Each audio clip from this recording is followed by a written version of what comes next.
when retired K9 Shadow suddenly backed away from the children's playground like he'd seen a ghost. Officer Martinez knew something was terribly wrong, because Shadow had never backed down from anything. Not bombs, not bullets, not even death itself. But that morning, one sniff of the sandbox made this war hero tremble like a scared puppy, and he was trying to tell them something that would shake an entire town to its core. The morning sun painted Riverside Elementary's playground in golden hues. Kids' laughter echoed across the monkey bars and swing sets, while parents sipped coffee from travel mugs, watching their children play before school started. It was the kind of peaceful Tuesday morning that made you believe the world was still good. Officer Carlos Martinez parked his patrol car near the school entrance, just like he had every morning for the past 6 months. At 42, Martinez had seen enough darkness in his 15-year career to appreciate these quiet moments. Beside him sat Shadow, a battle-scarred German shepherd with gray threading through his dark coat. Shadow wasn't officially on duty anymore. At 9 years old, after serving 3 tours in Afghanistan and 5 years with Metro PD's bomb squad, he'd earned his retirement. But Martinez couldn't bear to leave him at home, and the school board loved having a canine presence, even if it was just ceremonial. Shadow's story was the stuff of legend in law enforcement circles. Deployed to Kandahar in 2015, he'd served with the Army's 89th Military Police Brigade, detecting over 40 IEDs during his first tour alone. After an insurgent attack killed his handler and wounded 3 soldiers, Shadow had dragged each of them to safety before collapsing from his own shrapnel wounds. Together with Martinez, they'd worked over 300 cases, drug raids, missing person searches, bomb calls, each one ending with Shadow's calm signal or urgent bark that saved lives. But the truly shocking thing is, Shadow had never shown fear. Not once in 7 years of partnership. Not when facing down armed suspects. Not when entering buildings that might explode. Not even when he'd been shot during a warehouse raid. Which is why what happened next didn't make any sense. Martinez opened the car door, and Shadow jumped out with his usual eager energy. They walked toward the playground fence, following their routine morning patrol. Parents waved. Kids called out "Hi Shadow" through the chain link, and the old dog's tail wagged in response. But as they approached the playground gate, Shadow stopped dead. His ears shot forward. His body went rigid. A low, almost inaudible whine escaped his throat, a sound Martinez had never heard before in 7 years of partnership. "What is it, boy?" Martinez asked, following Shadow's gaze toward the sandbox in the far corner of the playground. Shadow took one step backward, then another. His hackles rose slowly, like dark fur standing at attention. His breathing became rapid, shallow, and most unsettling of all, Shadow was shaking, not the alert tremor of a dog ready to work, but the deep, uncontrollable shaking of an animal experiencing genuine terror. It was at this exact moment that everything changed, because Shadow wasn't looking at the sandbox itself. He was staring at the ground beneath it, his nose twitching like he was tracking a scent that shouldn't exist. Martinez had learned to trust Shadow's instincts without question. The dog's nose could detect explosives at concentrations so low that even laboratory equipment would miss them. His accuracy rate was 96% higher than most human officers. If Shadow was afraid, there was a reason. Miss Chen, the playground supervisor, noticed the commotion and walked over. "Good morning, Officer Martinez. Is Shadow feeling okay? He looks a little." "Keep the children away from the sandbox," Martinez interrupted, his voice sharp with authority. "I'm sorry. What? The sandbox. Don't let any children play there today. Move everyone to the other side of the playground." As Martinez studied the playground more carefully, he began to notice details that seemed wrong. The sandbox sand looked different near the center, slightly darker, more compacted, like it had been disturbed and poorly covered.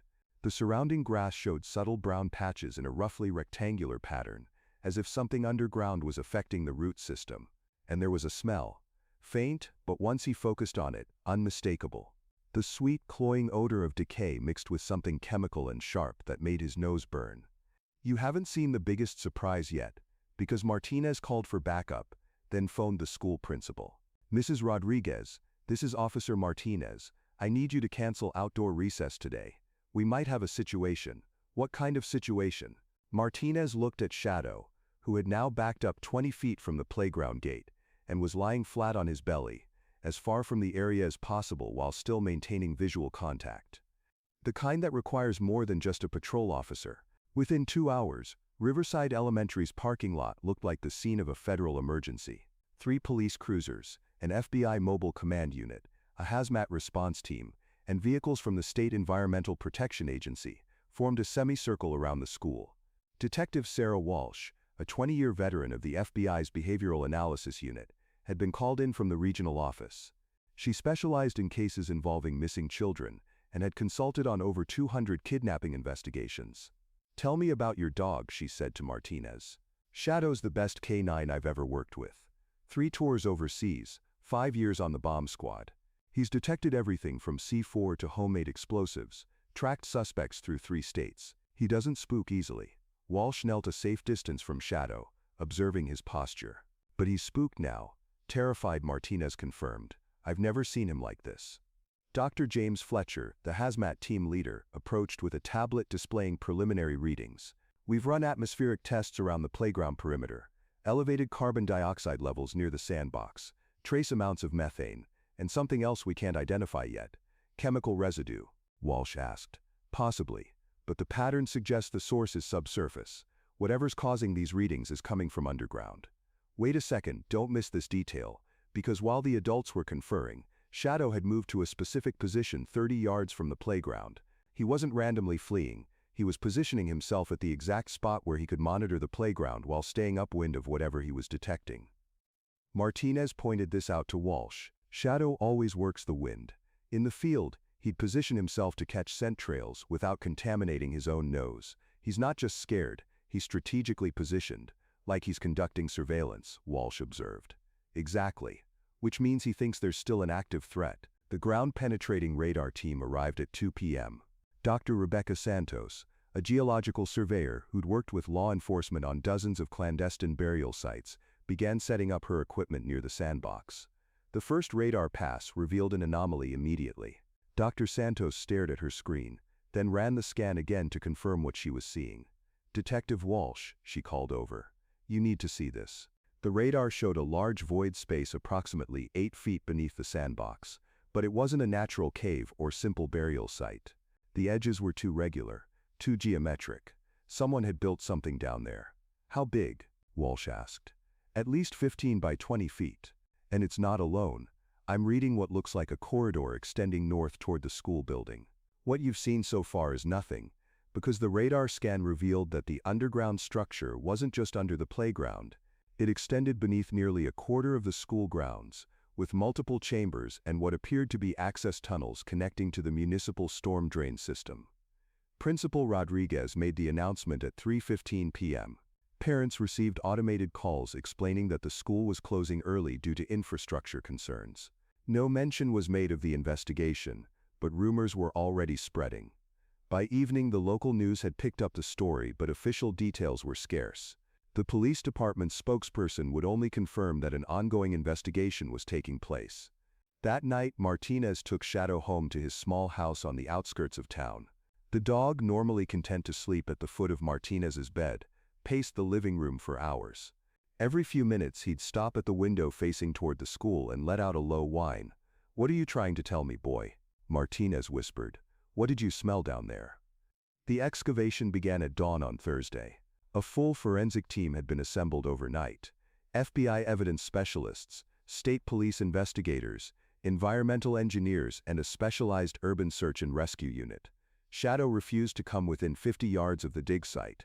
Martinez had to keep him in the patrol car, but even then the dog remained agitated, occasionally pressing his nose against the glass and letting out small distressed barks. The first layer of sand came away easily, too easily. As the excavation team worked, it became clear that the sandbox had been deliberately constructed to hide whatever lay beneath. The sand wasn't standard playground variety, but a specific type used in construction to provide drainage and coverage. "This is professional work," Dr. Santos observed. "Someone with engineering knowledge designed this concealment.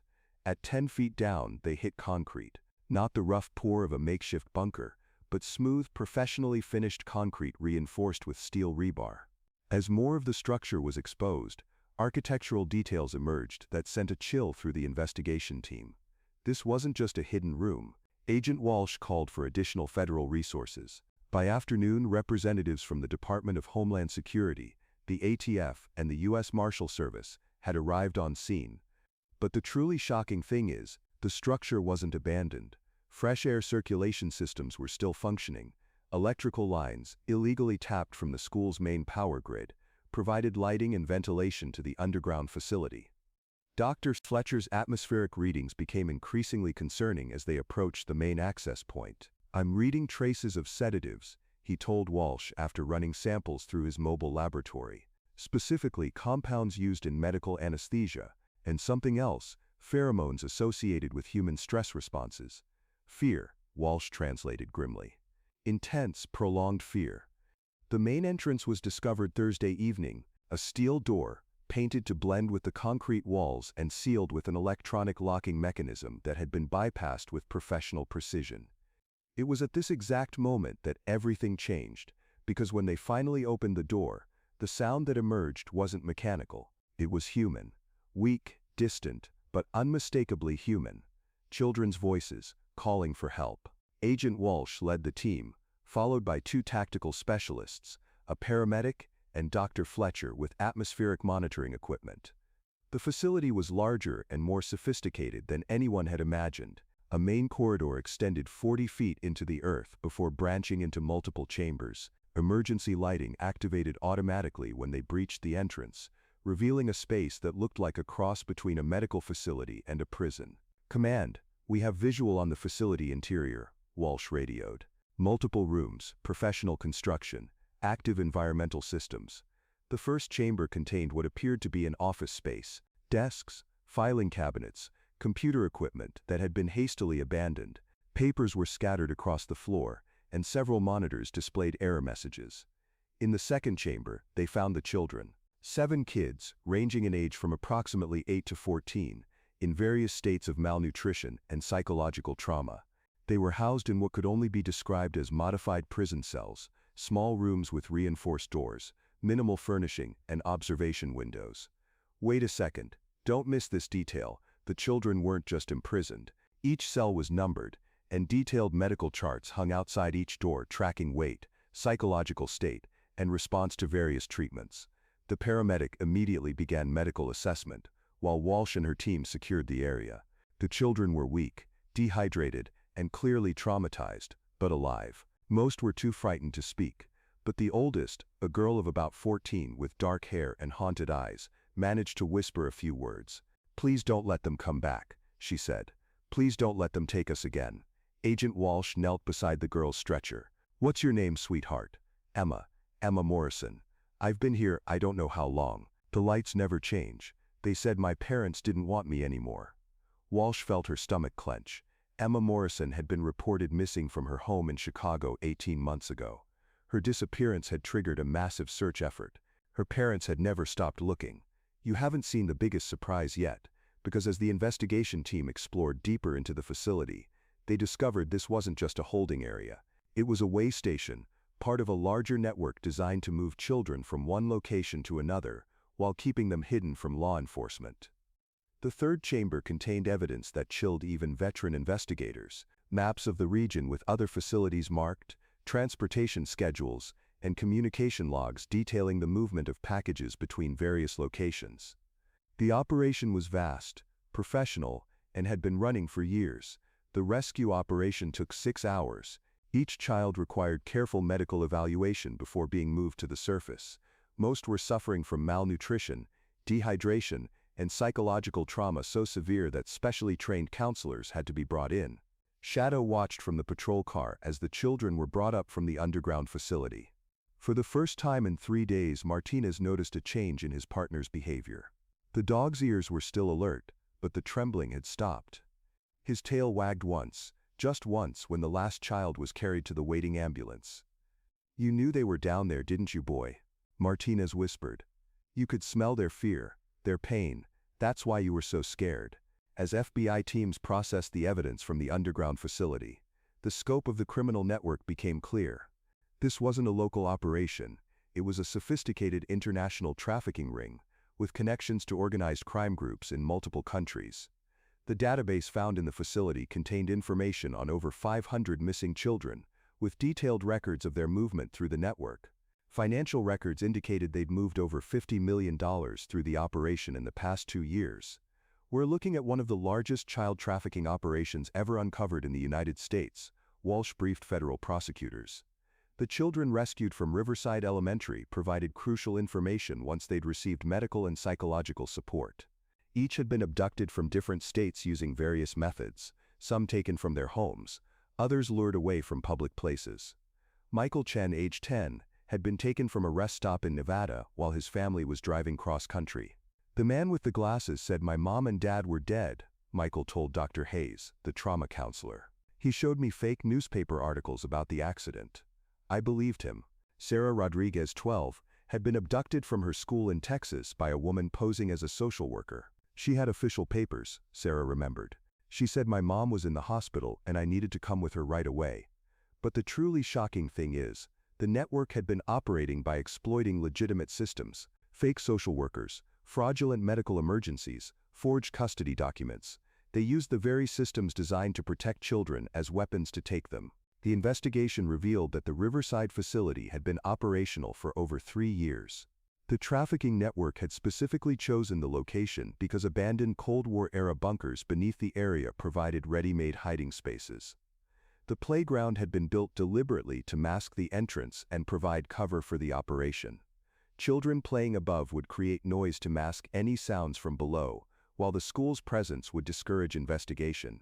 You won't believe it, but the evidence led to the discovery of 12 more locations across 6 states, the arrest of 37 individuals, and the rescue of over 100 missing children. The prosecution of the trafficking network took place over 18 months in federal courts.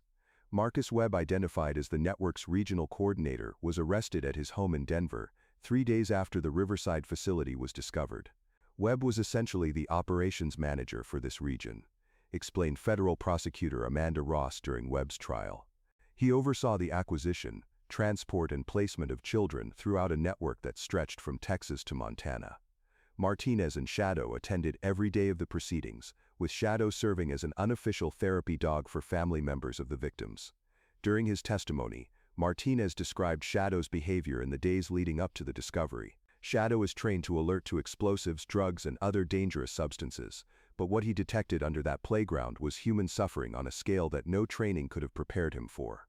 Wait a second, don't miss this detail. The trial revealed that the trafficking network had been monitoring law enforcement activity for months. They had surveillance cameras around the school and had been tracking Martinez and Shadow's daily patrols.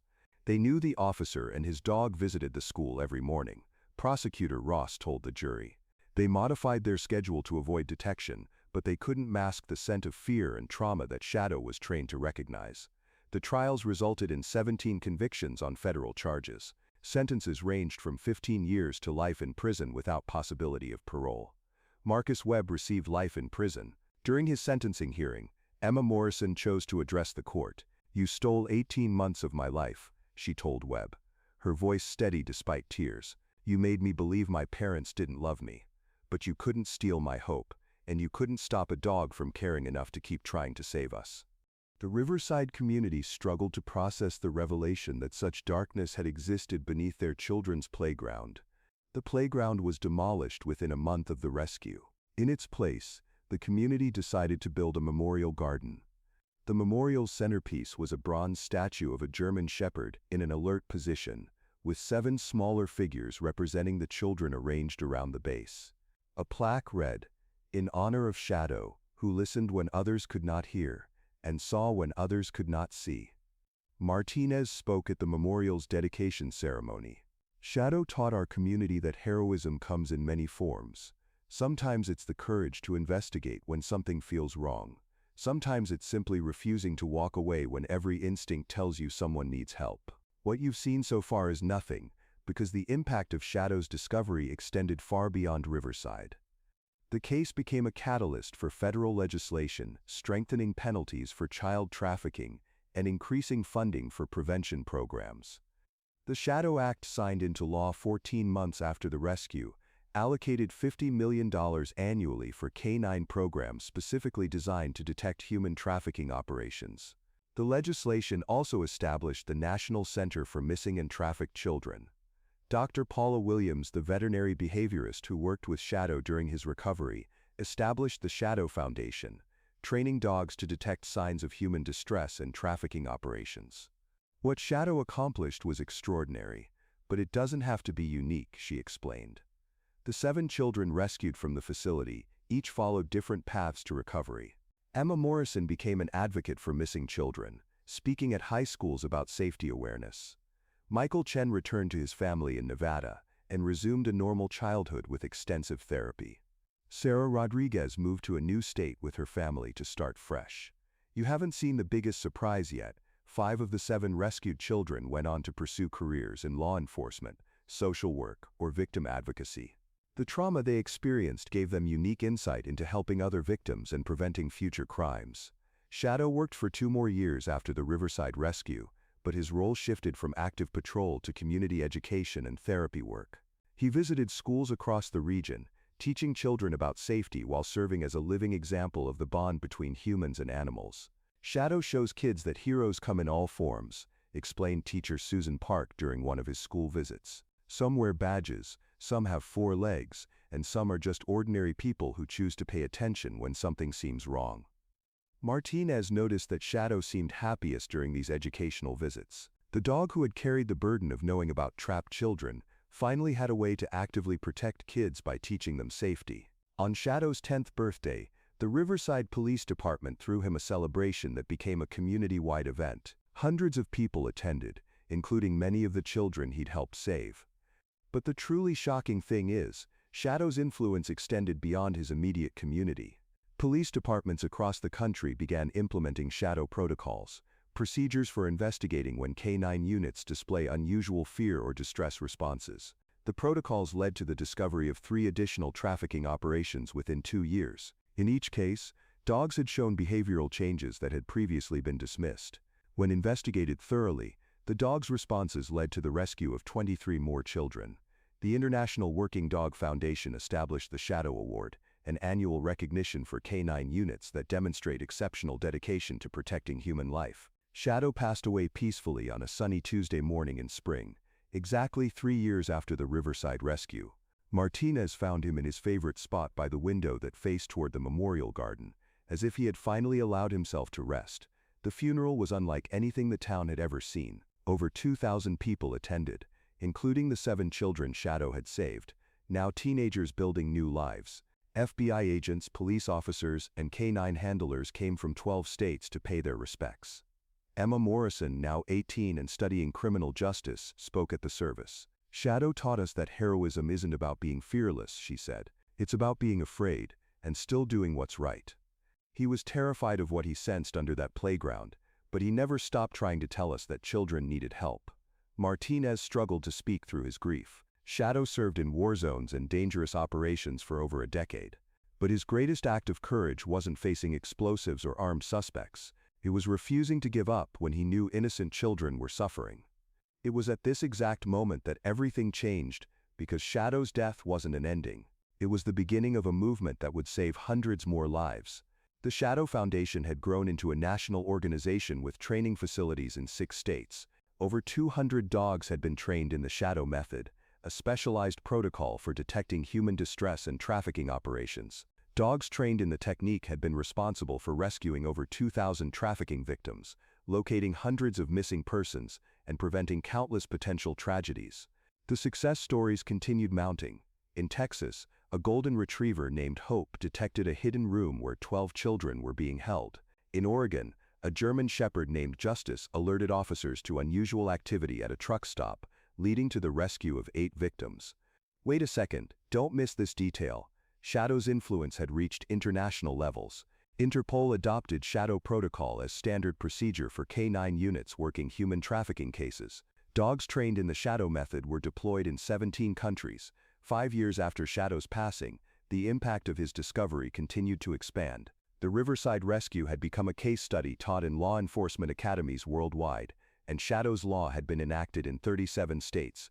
Emma Morrison graduated with a degree in criminal justice and was accepted into the FBI Academy. Michael Chen established the Underground Railroad Foundation, providing support for trafficking survivors. Sarah Rodriguez became a social worker specializing in missing children cases. What you've seen so far is nothing, because their collective impact had saved more lives than anyone could have imagined. Through their various careers and advocacy work, the 7 survivors had been directly or indirectly responsible for the rescue of over 1,200 trafficking victims. Today, 20 years after the Riverside rescue, Shadow's story has become more than just a case study. It has evolved into a symbol of hope for victims worldwide, and a reminder that sometimes the most important evidence comes from sources that can't testify in court. Martinez, now retired and serving as an advisor to the Shadow Foundation, still visits the Memorial Garden every Tuesday morning. The garden has grown beyond its original design, becoming a pilgrimage site for families of missing children and law enforcement officers worldwide. The children's wall displays artwork and messages from young visitors.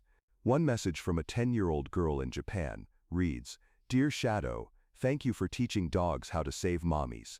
My dog Hachi learned from you, and now my mommy is home safe." Universities now offer programs in interspecies communication for law enforcement, a field pioneered by researchers studying Shadow's case.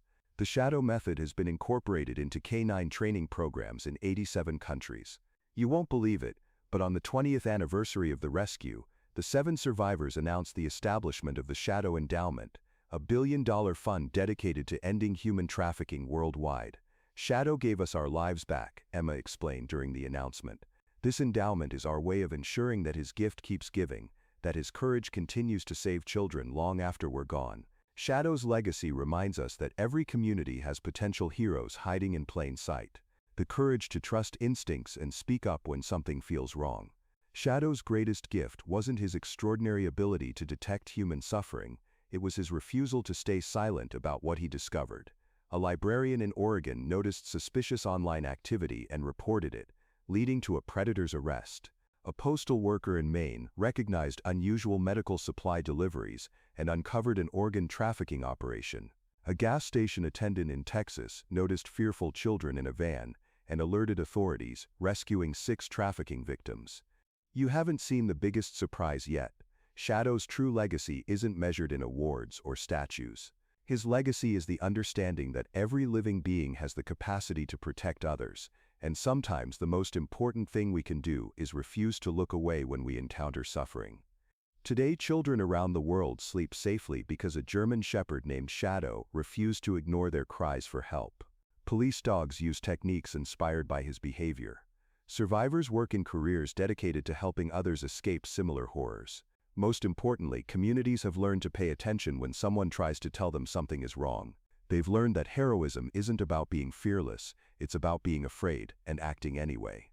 Shadow's watch continues through every canine officer who trusts their partner's instincts, every citizen who reports suspicious activity, every survivor who helps another victim heal, and every child who grows up knowing there are guardians watching over them. In a world that can sometimes seem dark, Shadow's story reminds us that there are always those willing to stand guard, to listen for cries of help, and to refuse to give up until everyone is safe. Sometimes those guardians wear badges, and sometimes they have 4 legs and a heart brave enough to tremble with fear while never stopping their watch.